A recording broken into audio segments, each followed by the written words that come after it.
Saudações, queridos e queridas! Está no ar mais um Renomaru especial fim de ano. Um pouco atrasado o especial fim de ano, né? Contando tudo que aconteceu em 2020. Um 2020 que veio acontecer em 2021, né? Mas tudo bem. O importante é fazer o programa, né? Vamos contar tudo o que aconteceu no ano. Resumão da JFA, J-League, Copa do Imperador, Luvan Cup, ACL, tem muita coisa bacana para falar hoje. Como sempre, vocês terão companhia de Elias Falas, o Barbudinho, alegria da apresentação, comentários de Mr. Thiago Henrique Cruz, que é o novo integrante do Cobra Kai. É verdade isso, Thiagão? Tudo bem com você? Como é que é? Sem compaixão? No mercy, né? No mercy. Cara, saudações Elias, bom dia, boa tarde, boa noite a todos os nossos queridos ouvintes. Cobra Kai, que eu acho que foi a primeira coisa boa que aconteceu em 2021 com a gente, né? Aparecer a temporada nova, pra quem não assistiu, assista, pra quem curte Karate Kid, a gente recomenda pra caramba. E estávamos falando sobre isso pelo menos nos últimos 2 dias, assim do meio de Elias, nem era futebol, e sim Cobra Kai, então sem spoilers, vocês assistam aí 3 temporadinhas na Netflix, que está sensacional. Meu amigo Elias, nem só de Karate vive o homem, infelizmente. A gente concluiu 2020 com sucesso. Espero que 2021 seja um ano melhor. Mas assim, por mais que tenha parado tudo, aconteceu muita coisa em 2020. Coisas boas, outras nem tanto. Então, para nossa seleção, para o nosso futebol japonês em geral, para os jogos dos times japoneses jogando fora do Japão. Então teve Asa Champions League, teve o Luvan Cup, Copa do Imperador, J-League, amistosos de seleção. Então foi um ano muito corrido, com muitos jogos. Teve um pouquinho menos do que a gente queria em questão de seleção japonesa, mas estamos aqui hoje juntos para fazer uma retrospectiva de tudo de bom e de mais ou menos que aconteceu na temporada 2020 do futebol japonês em geral. Maravilha, Mr. Thiago Cruz, começando com a seleção japonesa, onde houve aí fatos inéditos, fatos bons e fatos ruins. Pela primeira vez na história do futebol japonês, não tiveram mais do que 5 jogos, né? Foram apenas aí 4 jogos da seleção em 2020, devido a todos os fatos da pandemia. E o fato inédito é que pela primeira vez foram jogos com seleções internacionais. Como assim internacional, galera? É o seguinte, foram convocados apenas jogadores que atuam na Europa, né? Porque devido ao deslocamento, aeroporto, pandemia, né? A JFA constatou que era mais fácil convocar jogadores que atuam já no futebol europeu e fazer amistosos no velho continente, né? Então foi o que aconteceu. Apenas jogadores que atuam no futebol europeu enfrentaram as seleções. No primeiro amistoso do ano, só em 9 de outubro, né, no finalzinho do ano ali, o Japão ficou 10 meses sem atuar, a seleção ficou 10 meses sem entrar em campo, entrou em outubro, um empatezinho mequetrefe contra a seleção de Camarões, em seguida uma vitória de 1-0 sobre a Costa do Marfim, mais uma vitória contra a seleção do Panamá, e aí uma derrota para o México, uma derrota dolorida, um jogo feio, não mais feio do que o jogo contra o Panamá, foi um jogo muito feio também, derrota por 2-0, lembrando que o Japão jogou apenas em 2 países, né, os amistosos contra Camarões e Costa do Marfim na Holanda e Panamá e México na Áustria. Exatamente, na maioria desses jogos foi com as seleções com apenas jogadores que jogavam em certas partes da Europa, né, e tudo mais, ou seja, né, então foi um ano que a gente viu alguns retornos. Teve um exemplo bom que o Okazaki foi chamado para a seleção, mas ele estava machucado lá no Eski, então ele acabou não podendo jogar. Teve alguns jogos que o Osaka seria convocado, ele também teve alguns probleminhas. Então, assim, sempre teve algum probleminha ou outro que a seleção não pôde estar com os melhores da Europa. Então, a gente teve muitos retornos, né, de alguns jogadores que a gente daria como fora da seleção japonesa por um tempo. Mas, assim, pelo menos deu pra gente ter um pouquinho mais aquele, não vou nem falar aquele gostinho de outros jogadores antigos da seleção japonesa, mas sim de alguns nomes que a gente ficava, poxa, será que talvez aquele cara poderia dar certo no Japão? Será que talvez ele tinha um pouco mais a entregar para a seleção? E a gente viu que em alguns momentos isso acabou se concluindo negativamente, né? Então a gente tem alguns nomes aí que passaram, né, por essa seleção de 2020 na seleção japonesa, que provavelmente não vai deixar muita saudade, né? Alguns nomes que a gente já tá na cara, que meio que já passou um pouco o momento, né? O próprio Okazaki, né? Takuma Asano, por mais que é um pouco novo, mas a gente sabe que o momento dele em seleção não é muito boa, né? O próprio Yoshida e tudo mais. Então, assim, as coisas estão passando na seleção japonesa, alguns gostam, outros não, mas a grande verdade é que se o Japão jogasse apenas com uma seleção internacionalizada, né, com algumas aspas, a seleção não seria tão competitiva assim, Elias. Essa é a grande verdade, né? Tua última frase deu uma bugadinha lá. Você tava falando da seleção entre aspas, não ia ser tão competitiva. Exatamente. Ah, tá. Então veio tudo. Pois olha, Thiagão, no meu ver, apesar dos jogos terem sido fracos, eu não achei um total desastre, né? Tudo bem que não foi possível coletar aí o 100% da força, né? Como você mesmo citou ali. Mas não dá pra dizer que foi ruim, assim. Na medida do possível, de tudo que aconteceu esse ano, até foi muito bom conseguirem fazer esses jogos para não passar o ano em branco, né? Porque não, sim, claro. Você vê, é importante você ter o ritmo aí óbvio, né? de uma seleção, né? Exato, né? Mas assim, claro que esse mundo caótico aí nos deu uma grande porrada na cara, né, Thiagão? Mas na medida possível eu curti. Eu tava pensando aqui, né? O nosso último programa que a gente fez sobre a seleção japonesa foi sobre os amistosos no caso de outubro, né? Então, ou seja, né, a gente falou sobre o jogo de Camarões, que acabou empatado, né? E depois a gente falou sobre o jogo de Costa do Marfim, que a gente ganhou de 1-0. Sobre os amistosos de novembro, a gente acabou até deixando, vamos falar depois dos amistosos, não foi grande coisa, mas assim, né? Sobre até pra gente espanar um pouco mais esse assunto, né, sobre seleção. O jogo contra o Panamá, a gente meio que desconsidera em questão da importância do jogo, né? Eu acho que o único jogo talvez importante que o Japão jogaria esse ano seria o jogo contra a seleção do México. Mas no caso contra a seleção do Panamá, que jogou jogou numa formação até um pouco diferente, né? Jogou com 3 zagueiros, né? Então jogou num 3-4-3, que teoricamente é uma formação que a gente não gosta, né? Tá famosa formação com 3 zagueiros, né? E só para lembrar vocês que não lembram, né, o jogo contra o Panamá, o Japão jogou com Gonda, Ueda, Yoshida e Itakura. Jogou depois com Muroya, Gaku Shibazaki, Hashimoto e Nagatomo com uma segunda linha mais avançada. Na frente o Miyoshi e o Kubo. E como centroavante o Minamino, que foi até o gol o gol dele na vitória contra o Panamá, né? Depois o Japão trocou vários jogadores, acabou entrando Kamada, Haraguchi, o Ataru Endo, Yuta Nakayama, né, o próprio Takuma Asano, né, o Hiroki Sakai, que voltou de contusão, né, teve um ano complicado.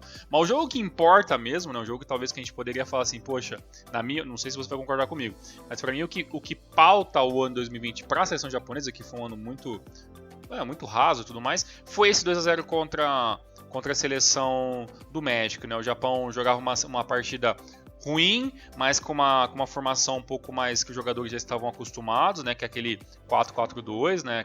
As linhas de 4 certinho e tudo mais. A seleção veio com o Daniel Schmidt no gol, Hiroki Sakai, Yoshida, Tomiyasu e Nakayama. No meio tinha Ito, Gaku Shibazaki, Wataru Endo e Haraguchi, né? Que volta à seleção mais uma vez. E na frente o Suzuki, mais uma vez se queimando na seleção principal, e o Kamadinha. Né? E aí depois entrou no segundo tempo ainda o Minamino, o Kento Hashimoto, o Takefusa Kubo, mais uma vez o Jaguar também entrou, e por fim o Koji Miyoshi. Mas no final das contas o Japão acabou sendo vencido, né, de maneira até simples, né, com o gol ali do Lozano e do Jimenez, praticamente gols de contra-ataque, né, de velocidade, onde a nossa seleção acabou não conseguindo acompanhar. Então esse foi o resumo bem resumido do jogo.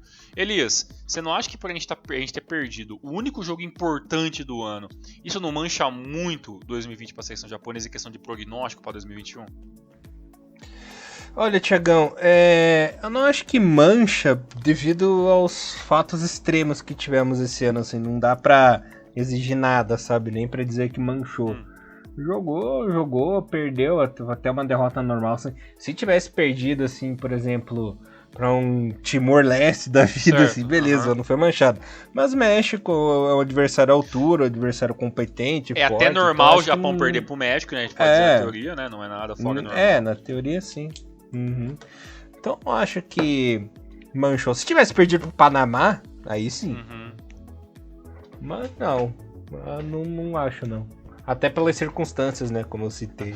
Uma coisa que eu acho que pelo menos vai servir, espero que sirva, né, para a condição da seleção, todo mundo entender que não é porque às vezes o Japão vai jogar com um jogador que atua na J-League ou um cara que está numa liga um pouco menor e tudo mais, que a seleção está fraca teoricamente, né? Porque muitos dos jogadores que foram chamados para 2020 para jogar a seleção japonesa, pouquíssimos foram chamados pela primeira vez, né? Todos já são velhos de guerra ali. Alguns voltaram até pós Copa do Mundo 2018, né? Que a gente achou que nem voltaria, né? No caso, até no caso Nagatomo, né? O próprio Haraguchi, são jogadores que a gente achou que o ciclo teria terminado em 2018 ali. E mostram que estão na seleção, né? Que voltaram. Mas assim, principalmente Haraguchi, né? Não tem muito que... Não tem mais muito o que agregar, né? Não tem mais como tirar muito mais leite dessa pedra, né? E isso, né? E até espero que tenha batido o martelo para mostrar que a seleção japonesa também precisa de renovação, precisa ser visto com outros olhos pro futebol nacional, para as equipes daqui, né? Das equipes do Japão, no caso, daqui, para ter uma renovação para 2022, né? Porque a seleção com Haraguchi e sua turma é difícil imaginar um prognóstico positivo em questão de Copa do Mundo, né? Ah, difícil mesmo, né? Não deve nem pensar numa coisa dessa. Eu não acompanho muito o futebol mexicano, mas essa equipe que jogou, Elias, é uma equipe teoricamente que dá pra gente... É a base da seleção mexicana. É o time de cima. É o time de cima, tá? Então não veio com um mistão, wherever was, não, né? Tá, ok. Não. Pelo menos nós perdemos para a equipe principal do México. O México joga um futebol bem interessante, né? Então acho que foi pelo menos uma maneira boa de acabar o ano enfrentando um adversário forte, né, que tem perspectivas de sempre estar avançando acima, né, das oitavas de final de uma Copa do Mundo, né? Então assim, eu adorei ser o México o nosso adversário. Gostaria muito que tivesse ganhado, ficaria muito feliz mesmo, mas, né, as coisas nem sempre acontecem como a gente quer. Em questão de eliminatória, os jogos foram todos cancelados, né? Obviamente 2020, né? E aí a partir de março desse ano, né, Elias, se tudo correr bem, o Japão já volta a jogar e já tem os jogos amistosos, não, já tem jogos valendo pelas eliminatórias asiáticas, né? Contra a Myanmar e contra a Mongólia, né? Para março de 2021, com datas ainda a ser definidas. Vamos esperar aí, vamos ver se vai dar certo, né? Porque, poxa vida. Pois é, e só pra gente não se perder nossas contas, né? A seleção japonesa então termina o ano de 2020, né? Com as anotações do Elias aqui, com 2 vitórias, 1 empate e 1 derrota. Exato. Pelo menos mais venceu do que perdeu. Exatamente. Saindo um pouco de seleção, Elias, e vamos para a nossa competição que nós amamos odiar, né? Que a gente fala bastante aqui, que é Asia Champions League, Elias. Aconteceu muita coisa e nós temos que começar o ano falando daquele fracasso vergonhoso que foi a derrota do Kashima Antlers na pré do campeonato. O Kashima Antlers, lembrando que foi apenas um jogo, né? Não tivemos aí o famoso duas perninhas. Vencer ou vencer? Perdeu em casa. É vencer ou vencer. Perdeu para o Melbourne Victory e saiu logo de cara, né? Também o Kashima, coitado. Já vinha se arrastando no fim do ano ali de 2019, né? Apanhando para todo mundo. Virou o ano, chegou o Antônio Carlos e continuou apanhando. Coitado do Kashima Antlers, só foi acordar mais pra metade do ano, né, Thiagão? Porque antes disso foi só fiasco e acho que fazia tempo que uma equipe japonesa não enroscava no playoff, né? Não lembro a última vez que uma equipe não tinha passado do playoff. Pois é, e o Kashima ele teve ainda o desprazer de pegar uma das equipes que seriam mais complicadas, né? Eu acho que o FCCU... Não, o FCCU nem tanto, mas apesar que passou, né? Mas ele tava jogando contra o Kedah da Malásia, que é um adversário muito fraco. Mas, poxa, a equipe tinha a chance de poder pegar o Buriram United, né? Ou o próprio o Shanghai Siping, que era uma equipe que talvez o japonês estava um pouco mais acostumado a jogar. Foi pegar justo o Belmore Victor, né, que é a equipe que a gente sabe que bateria mais, que a porte física é um pouco... Alguns jogadores são um pouco maiores, essa lógica, né, do futebol australiano ser físico e os jogadores são brutamontes, não se aplica muita prática a isso, né? Você vê jogadores muito parelhos, até na questão de altura e massa muscular. Mas ainda assim tem um jogador ou outro que destoa um pouco, né? E o Kashima acabou perdendo, né? Junto com isso, né? Mas não menos importante, né? O FC Tokyo, né, também jogou também essa preleção contra os Séries Negros, né, e acabou passando a Filipinas, né, por 2-0 sem muitas dificuldades, e aí avançou para a fase de grupo. Na questão de fase de grupo, Elias, o ano também não foi assim muito... não foi muito complicado, isso que deu um pouco de esperança pra gente, mas aí quando a gente passou de fase, veio o banho de água fria um atrás do outro, né? Uhum. É só lembrando que ainda na fase de grupos alguns times desistiram de participar da competição. Teve essa. No caso, o Al Arda do Emirados Árabes, o Al Hilal. O Al Hilal desistiu de participar. Tipo, você vê, pra todo mundo ver como foi sério a questão de pandemia. Ninguém tava levando essa brincadeira, porque o Al Hilal, né, que é uma das equipes mais competitivas e mais querem voltar a vencer, né, a Asia Champions League, porque é um baita chamariz de patrocinadores para eles mesmos acabaram desistindo do torneio. Bom, falando das equipes japonesas, a primeira equipe caiu no grupo F, que foi o FC Tokyo, e era um grupo da morte, né? Era o Sun Hyundai, Tokyo, Shanghai Shenhua e Perth Glory, né? Lembrando que o Tokyo passou em segundo lugar, o líder foi o Sun Hyundai, né?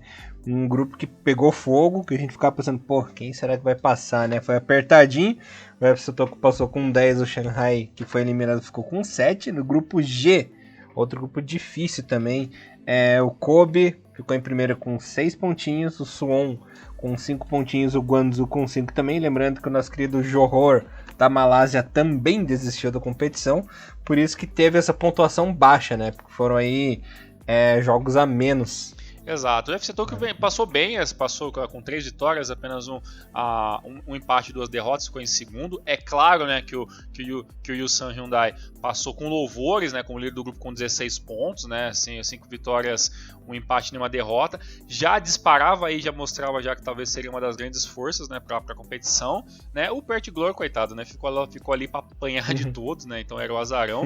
Mas assim, não venceu nenhuma partida e, né, a própria equipe do Shanghai acabou ficando até 3 pontos, até 3 pontos atrás da equipe japonesa, mas o FC Tokyo vem chegando, né, nesse grupo tão complicado e passando de fase. Pra mim deu esperança que talvez seria um ano que o FC Tokyo jogaria pelo menos para chegar até as semifinais, né, que pra time nunca aconteceu. O FC Tokyo, né, já teve algumas equipes jogando em ACL de um futebolzinho muito meia boca, mas por ter passado esse grupo me deu esperanças bem positivas assim pro futuro do FC Tokyo jogando esse tipo de competição. O FC Tokyo que tava empolgado, né, Thiagão? Chegar na competição, vamos lá, mas os planos infelizmente não deram muito certo. Só antes da gente continuar a campanha do Tokyo, a gente esqueceu de falar do Marinos, né? O Marinos também se classificou na primeira colocação com 13 pontos, seguido do Shanghai Sepik. Chonbuk e Sydney foram eliminados. O FC Tokyo, que infelizmente, lembrando que dessa vez também tivemos apenas partida de ida, né, Thiagão? O Beijing FC ganhou do Tokyo por 1-0 já na segunda fase, eliminando aí os sonhos dos japoneses. O nosso querido Vissel Kobe, que foi longe, né, Thiagão? Eliminou o Shanghai Sepik. Depois enfrentou o nosso querido Suwon Blue Wings num jogo dramático, conseguiu passar nas penalidades, né, por 7-6. Mas tudo que é bom dura pouco, né, Thiagão? Um jogo dramático aí, um jogo muito bom, por sinal. O sonho do Kobe terminou na derrota diante do Ulsan Hyundai pelo placar de 2-1. E o que a gente torceu tanto para isso acontecer, né? Logo o Vissel Kobe, um time que a gente curte aí, que chegou no semifinal, perdeu, né? Uma pena, porque, nossa, tava uma campanha muito bonita, o time tava muito bem, né? E no finalzinho, né? Levou um empate ali no finalzinho. Lembrando que o Hotaru Yamaguchi vinha sendo o herói do Vissel Kobe, marcando o gol no segundo tempo. Aí o Yonsei empatou. E na prorrogação ali de pênalti, o Júnior fez 2-1. E dá pra dizer que É novamente uma agonia de Doha, né, Thiagão? No Bin Hamad Stadium lá em Doha, mais um japonês, alguém do Japão, sucumbe nos minutos finais, né? É uma pena. E só pra completar, pelo menos a gente perdeu pro campeão, né? Que o Sam Hyundai ganhou. Foi isso que eu pensei. Ganhou de virada. Ganhou de virada por 2-1 do Persepolis. E foi o grande campeão. Lembrando que na final da CL pode ter público, né? Teve um público aí de 8.500 torcedores lá no Catar também. Exatamente. A minha única observação é que eu sinceramente esperava que o FC Tokyo tivesse passado o Benjin, né? Aí seria um páreo duro e muito difícil, né? Como se mostrou no final da competição. Que aí depois do jogo, se o FC Tokyo tivesse passado, né, nas oitavas de final, iria pegar o Ilsan Hyundai, que depois estaria vencendo e venceu todos os times ali. E quase tivemos, né, um Marinos versus Vissel Kobe, né? Nas quartas de final ali, o Marinos acabou não passando, né? Pro Song Blue Wings, que sinceramente, Elias, o Song Blue Wings, por mais que a galera fala muito assim, eu não acho, sinceramente, eu não acho muita coisa nesse time, assim, sabe? Talvez são os times coreanos que menos me desperta assim, o interesse de ver os jogos. Mas deu bastante trabalho, né, pro Vissel Kobe, o jogo acabou apenas nos pênaltis e tudo mais lá, melhor pro Vissel Kobe, a equipe acabou passando, e o jogo contra o Ilsan Hyundai foi bem interessante, assim, né? Foi um jogo bem pegado e tal. É claro que se vocês conseguissem ver um jogo inteiro, ainda deve ter alguns links no YouTube perdido por aí, você vê que o Hyundai, apesar do susto, né, em certos momentos ali, a equipe segurou o placar o tempo todo, conseguiu trabalhar muito bem a bola, jogou nos erros do time japonês, então realmente foi superior, mereceu passar, assim como mereceu também vencer o Persepolis na grande final, e eu acho que o título tá muito bem guardado lá na Coreia do Sul, né, e a gente espera que esses resultados, principalmente os positivos, né, que foi o Vissel Kobe e a passagem de fase aí do FC Tokyo, que sirvam de bons exemplos, né, para as equipes japonesas e para os próprios times no futuro próximo. Eu acho que a única parte negativa ficou realmente pelo Kashima, que nem na fase chegou, né, por uma ironia do destino, né, e talvez talvez a não passagem de fase do Koyama F Marinos, que tem um certeza absoluta que o torcedor esperou bastante nessa possibilidade da equipe voltar a jogar a CL, e com certeza eles esperavam que pelo menos nas quartas, né, a equipe de Yokohama pudesse assim ter chegado, mas com certeza o Marinos aprendeu, e se voltar a jogar um bom futebol, talvez em 2022 a equipe volte a disputar a competição continental.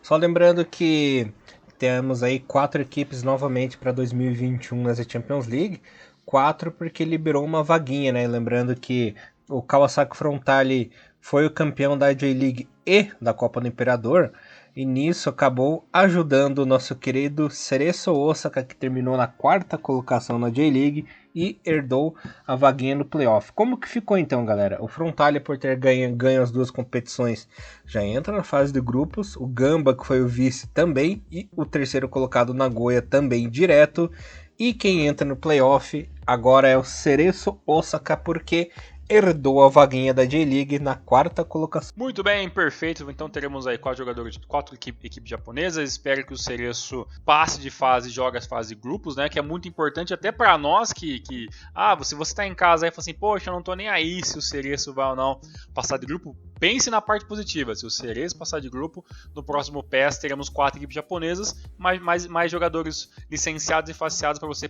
estar compondo a sua seleção japonesa, né? Então sempre é muito válido ter 4 equipes. Thiagão torcendo só para ter o Kakitani faceado, né? Tem dúvida disso? E nacionalizar lá o goleiro do Cerezo lá para colocar ele no Japão também. O Thiago Bom Tempo pira. Né? Eu Bom Tempo pira comigo. Se tiver, e se puder fazer, farei e convocarei a seleção japonesa pro Bom Tempo. E vai ter a fotinha do Levirzão, né? Essa, gente, fazem questão de apagar. Olha, sobre o Levi, vamos deixar pra falar mais pra frente, porque esse assunto vai dar o que falar. Eu só espero que o Levi não... Bem... Só vou falar uma palavra pra vocês. Gamba Osaka 2017, 18, não sei. Só sei que Levir Cup e Gamba Osaka, uns anos atrás, só deu o início de campanha da história do Gamba Osaka. Acho que foi 2018, se eu não me engano. Então, gente, é isso, né? Acho que Osaka não deve estar com um problema de memória, não sei, cara. Mas vamos deixar isso pra próxima temporada. É igual pro fechou aqui no Brasil, né? Interminável. Exatamente. Interminável. Leverkusen. Elias, só uma última dúvida só. É uma coisa que é bem engraçada essa, né? O campeão não tem direito a uma vaga no próximo ano, não, né? Tem essa maluquice ainda na CL, né? Tem essa putaria aí desse Ok, então o Sam. Eu espero que o Sam chegue então, porque é foda quando o campeão da competição não volta pro outro ano, né? Mas é isso, né? É isso, né? Bem coisa de asiático, né? Desafios. Desafios, é sempre isso. Sempre tentando subir a torre do Mortal Kombat com uma ficha só, é isso, né? O presidente da FC é o John Kreese, né? Exatamente. Elias, nem só de maluquice vive o campeonato japonês, né, e o futebol asiático como um todo, mas teve algumas competições, teve alguns finais, eu não vou dizer que muito diferente do que se imaginava, né? Mas, Elias, a Copa do Imperador foi muito interessante na temporada 2020, né? Eu gostei muito porque foi um foco praticamente total, 90% nas equipes menores, né, Tiagão? Então nós tivemos aí, claro que tivemos eliminações regionais e tudo mais, até chegar na quarta fase, Sim. né? Mas até a quinta fase eram só equipes regionais, né? Chegando apenas na quarta de finais que afunilou, onde entrou os times aí da J2 e da J3, né? Entrou o Blaubitz Shakhtar, entrou o Tokushima Vortis, né? E só na semifinal que entraram as equipes principais, né? Duas equipes da primeira divisão, o Frontale e o Gamba Osaka, né? Pois é, e assim, Então, deu pra gente ver muito jogo interessante de equipes que, sinceramente, não dá pra ver muito jogo. Você não consegue ver muito jogo do Honda FC, sei lá, do Fukuyama City, sabe? Essas equipes muito menores, assim, que jogam praticamente só JFL, né? Gente, a gente é bem sincero aqui no Renomaru. Pra ver um jogo da J3 já é um parto. Já, né? A única equipe. Do JFL. A única equipe que eu consigo, assim, fora do grande âmbito assim, das três primeiras divisões, o único time que eu consigo assistir os jogos com muita facilidade é da faculdade. Acho que é o Ueda? Não é o Aceda. É isso. O Ueda, né? Faculdade Ueda, porque eu já não ter pereba. Não. A Universidade de Waseda tem uma equipe de futebol e eu sou ultra mega brother do japonês, eu fico no Twitter e tudo mais lá, fico postando o Waseda Fight, essas paradas assim, e os caras, eles fazem um esquema que eles... Isso é muito individual deles, tá? Eles filmam os jogos, eles fazem uns links ao vivo. Então dá pra você ver os jogos universitários da faculdade de Waseda pelo Twitter, entendeu? Pelas páginas principais, ou às vezes colocam um link de um fórum japonês lá muito B lá, entendeu? Que você consegue entrar e ver o link do jogo. Então assim, fora os jogos da Universidade de Waseda, é pra gente impossível você ver um jogo regional, um jogo menor do futebol japonês, né? Então, essa Copa do Imperador, eu vou até falar pra você, Lia, se fosse todos os anos assim, eu acho que talvez não seria tão interessante na parte econômica para a competição, mas para as equipes gerais do Japão, isso seria muito legal. Pô, isso lembra muito que era uma Copa do Brasil até um tempo atrás, né? Que era, assim, entupidas de clubes, né? E mata-matas em praticamente todo o Brasil, literalmente, né? E aí essas paradas iam afunilando e as equipes principais entram, teoricamente, quando tem que entrar, né? Então acho que seria isso bem interessante e acho que serviria muito para as equipes as equipes menores, que não tem tanto espaço em questão de televisão e tudo mais, começar a aparecer um pouco mais e ganhar um pouco de investimento, né? Uma coisa que você falou, que é muito legal também, que parece que teve um resgate às raízes do futebol japonês, né, vendo essas equipes menores. Sim. Assim. Só que infelizmente tem o abismo, né, Tiagão? Um abismo financeiro, um abismo da técnica e tudo mais, mas foi muito legal. E eu tenho um adendo pra falar aqui no Renomaru, é que sempre aparece sugestão de amizade pra mim lá do povo do Japão, né? E geralmente eu vejo os amigos em comum, tá lá, Thiago Henrique Cruz, né? O Thiagão fica adicionando tudo o pessoal aleatório do Japão lá que curte futebol, o Thiagão é amigo. Cara, os caras que jogam voleibol, os caras jogam voleibol na praia, jogam futsal, joga peteca, isso, o Thiagão é amigo. Eu não sei, cara, mas assim, qualquer cara que faz mim falando que japonês lá falando que tem algum tipo de afiliação. Pô, o que eu tenho de galera no Facebook que é torcedor, tem alguma coisa a ver com Sanfrecce e Hiroshima, é inacreditável, assim, sabe? Ou beisebol, né? Também tá parecendo uns caras bem beisebol regionalizantes, assim, que eu tô pesquisando bastante, eu assisto bastante.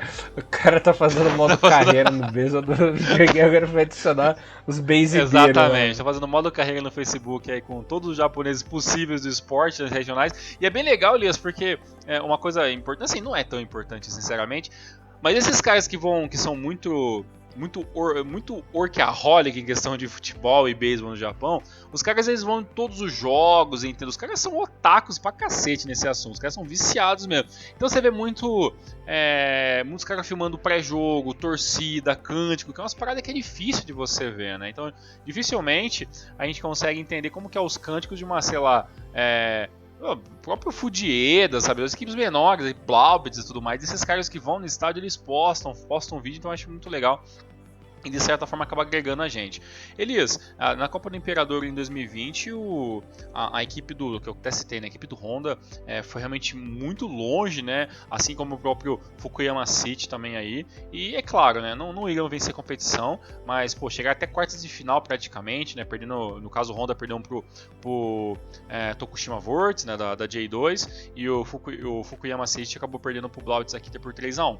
E aí depois, obviamente, o Blaubitz acabou justo caindo contra o Frontale e o Tokushima acabou perdendo para a equipe do Gamba Osaka por 2-0. E a grande final foi Frontale e Gamba, tudo bem, né? Que o Gamba, né? No final do campeonato é o máximo que o Gamba poderia chegar. Eu não entendi muito o quesito de as escolhas das equipes, eu não entendi muito bem. Não sei se o Elias tem informação sobre isso. Eu não sei por que foi chamado Gamba, por que foi chamado Tokushima Vortex ou Blaubitz. Eu não entendi muito bem as escolhas das equipes. Eu esqueci. Eu esqueci. Você esqueceu? Se você lembrar, me fala assim, mas realmente eu não sei se foi um bagulho aleatório, se foi realmente algum tipo de sorteio, né? Como você fala na aula de japonês, o Asuremashita. Exatamente, né? Esqueci. O Frontale é óbvio, né? Porque que seria, tava ali do campeonato, mas merecia. Mas independentemente, eu acho que no final das contas, o título ficar com o Frontale é mais do que merecido, né? Melhor equipe do campeonato. O jogo, vou ser bem sério, não foi lá grandes coisas, tá? O jogo foi bem.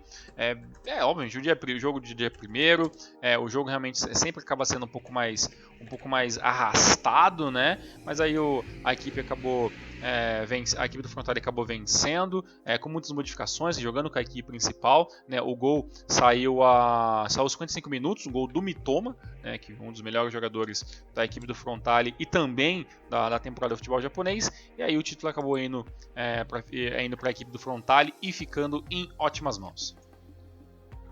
Só uma coisa que eu fiquei assim, ela vai o complexo de tiozão, né? Tiozão nostálgico que me toca sempre, né, Tiagão? Poxa, o que é esse novo Kukuritsu, né, cara? É verdade, Nossa. Genericão, né? Bem assim, genericão, né? Nossa, doeu meu coração quando eu vi o estádio, assim, pô. O Kukuritsu antigo tinha todo um charme, né, cara? O estádio, assim, todo diferentão, com aquelas arquibancadas redondas, assim, longas, né, Tiagão? Poxa vida, cara, eu fiquei triste. Bem padrãozão mesmo, né? De estádio moderno, assim. Pois é. Bateu a tristeza, cara. Eu começo a pensar o seguinte, Elias.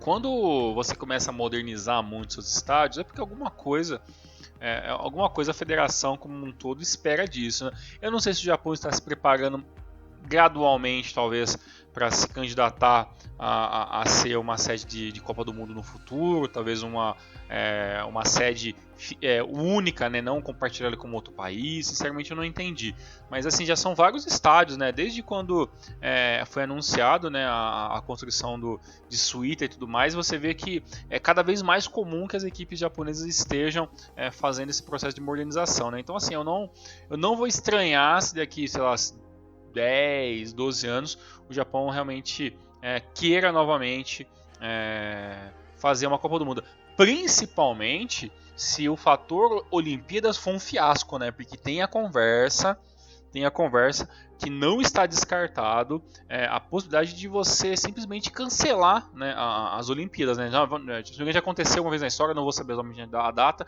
mas já teve uma ou duas vezes que as Olimpíadas foram canceladas mesmo de não ter. Né? E de todo o investimento que foi feito, é claro que isso ia se trazer obviamente que muita grana, né, e tudo mais, um investimento grande que tem que ter um retorno. Então acredito que se o Japão não tiver as Olimpíadas, talvez esse processo de Copa do Mundo no Japão pode ser um pouquinho mais rápido do que a gente imagina por aí. Já tem estrutura, né? Ah, lembrei. Campeão e vice da J1, né? Frontale e Gamba. Tá. E campeão da J3 e o acesso da J2 lá também, Tokushima e Blauwitz. Entendi. Então, beleza, tá explicado então. Lembrei. Então, muito obrigado por lembrar e as nossas informações sempre completas. Graças ao Elias, porque realmente eu não sabia. E Elias. Forcei a memória. Exatamente. E depois do nossa grande final da Copa do Imperador, que acontece anualmente no dia 1º, alguns dias depois, tivemos a final, finalmente, a final da Luvan Cup 2020, jogo que já tinha sido adiado lá, se não me engano, de novembro, final de novembro, por causa da questão do Covid, e tivemos aí o seu final. E assim, Elias, eu vou ser bem sincero, cara, a Luvan Cup em 2020 pra mim passou bem batido, cara, realmente foi difícil de acompanhar os jogos assim, intercalados com a loucura que foi o campeonato japonês. Então eu admito pra vocês que pra mim a Luvan Cup passou realmente assim bem despercebido mesmo, sério, de verdade. Confesso que pra mim também, lembrando que a final originalmente seria disputada no dia 7 de novembro, né? Como você citou, foi pro dia 4. Não assisti, só vi os resultados e tal, não vi nenhum jogo da Luvan Cup esse ano.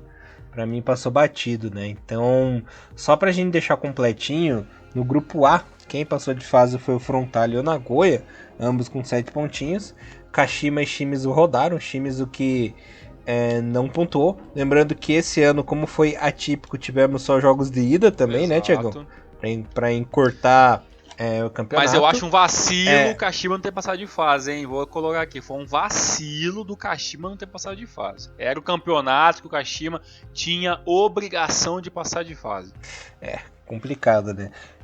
No grupo B, passou só o Cereço Osaka, o Ural foi eliminado, o Vegalta e o Matsumoto também. Lembrando que por problemas de Covid, esse grupo foi bem afetado, né? Tanto que a única partida que jogou, o único time que jogou 3 vezes foi o Cereço, né? O resto jogou 2 jogos. 2 jogos e o Matsumoto jogou uma vez só.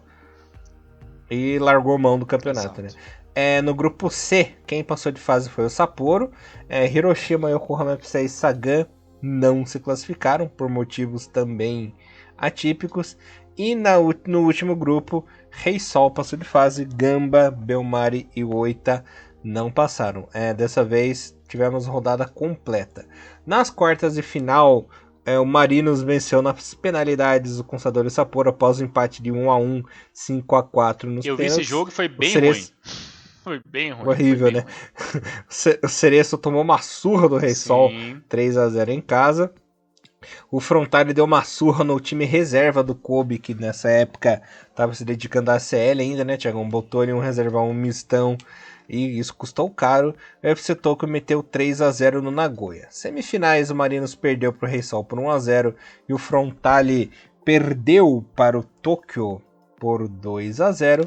E na grande final, o FC Tokyo surpreendeu e derrotou os pupilos de Nelsinho, ou Lungai Companhia Limitada, pelo placar de 2-1. Lembrando que no primeiro tempo o jogo estava 1-1, né? O Leandro fez o primeiro gol, o Segawa empatou e o Adailton no finalzinho fez o gol vitorioso da equipe do Tokyo. Lembrando que foi a segunda partida decisiva disputada no novo Kokuritsu, né? Que mais uma vez eu digo, poxa vida, cagaram no estádio. Pra mim, sabe, não sei se você vai concordar comigo, falando de estádio de novo, Thiagão, mas foi a mesma sensação de quando eu vi o Maracanã novo. Verdade, né? Dá aquele negócio tipo, caramba, é legal, poxa, é bacana, mas não, né? realmente Mas cagaram. Mas cagaram, né, realmente. Não. É bonito, eu adoraria ver um jogo lá, espero um dia poder ir no Kukuritsu ou em outros estados do Japão, mas realmente eu sei que vai ficar, poxa, se fosse o antigo seria muito mais foda. Puta, cara, é muito J-League, né, cara? É um J-Leaguer, né, o Kukuritsu, né? Realmente é uma pena. Eu vou até te falar uma coisa, viu, Elias? Eu tô achando que todos os estados japoneses eles vão ficar meio que essa cara de suitão, assim, sabe?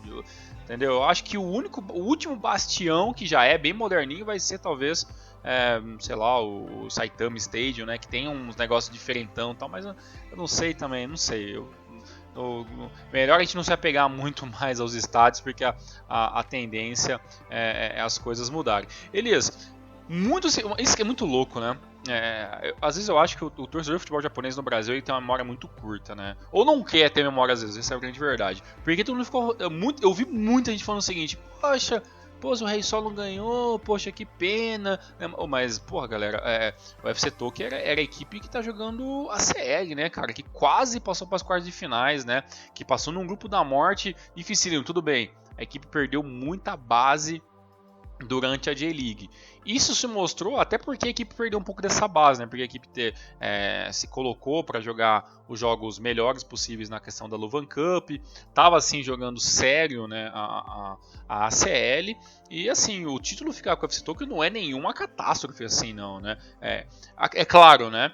Volto a falar, acho que desses 4 finalistas aí, eu trocaria o Frontale por um Kashima Antlers, porque o Frontale estava jogando os campeonatos porque estava jogando no modo Easy 2020, né? Algumas partidas, né? Jogou contra o reserva, cara, não é nem o jogou contra o Vissel Kobe Sub-23, que se jogasse a J3, eu não sei se subiria de fase, entendeu?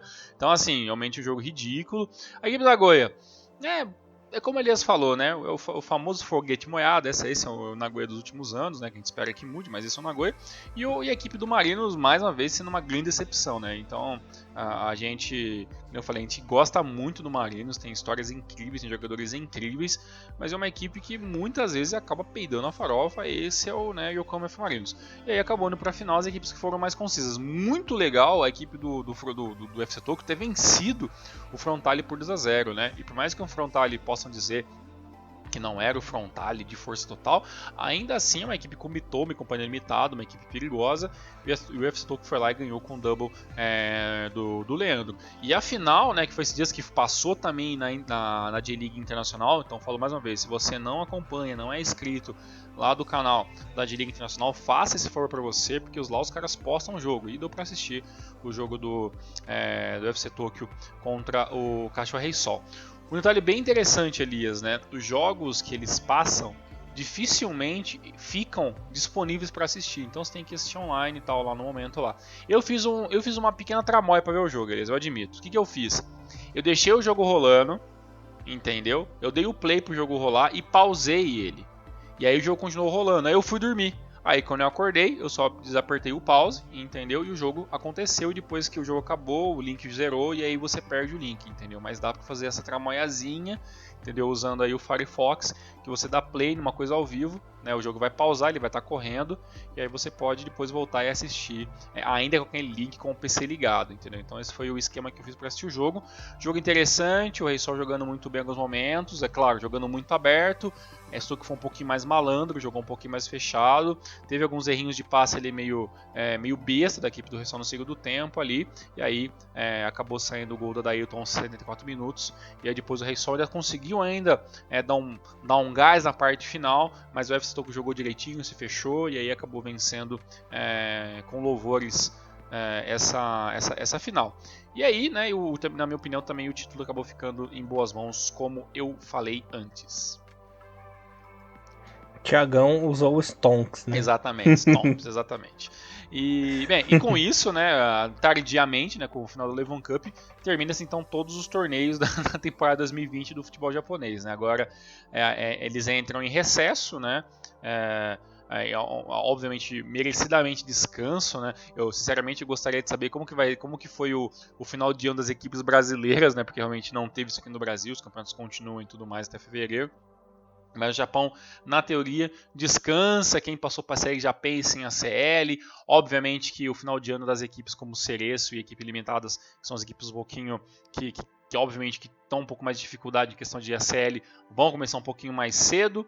A J-League volta, teoricamente, no seu habitat normal lá para o mês 3 ou mês 4, se eu não me engano. Né? A ACL volta um pouquinho antes. E a gente espera agora as informações, porque assim, ninguém sabe como vai ser 2021, né? A gente não sabe como vai ser a questão de estádios, como é que vai ser a questão de jogos. Então tudo é muito gradual, precisa se depender muito de como vai funcionar a questão das vacinas, se vai chegar antes da jornada 2021 começar dentro dos esportes na Ásia e em vários lugares do mundo. Então a gente não pode nem cravar quando a J-League volta. A gente sabe que ela volta com ou sem público, mas a questão não tem uma data definida exatamente ainda, porque as autoridades japonesas estão esperando ver o que acontece com a questão pandemia.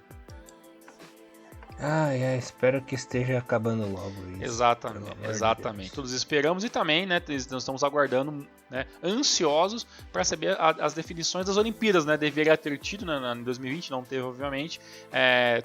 Terá futebol, né? Então teremos a seleção sub-20, sub-23, que até se reuniu agora em comecinho de dezembro para fazer um extensivão, não sei se foi dezembro ou comecinho de novembro, mas teve a convocação, até na página do Thiago Bom Tempo e lá no Rino Maru a gente acabou colocando também. Só que assim, a seleção sub-23, a seleção olímpica no caso, né?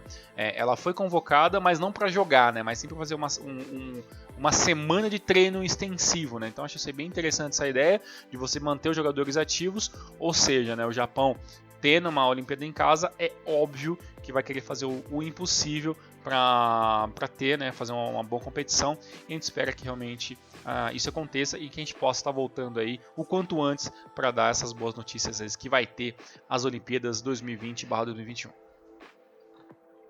Maravilha, Mr. Thiago Henrique Cruz.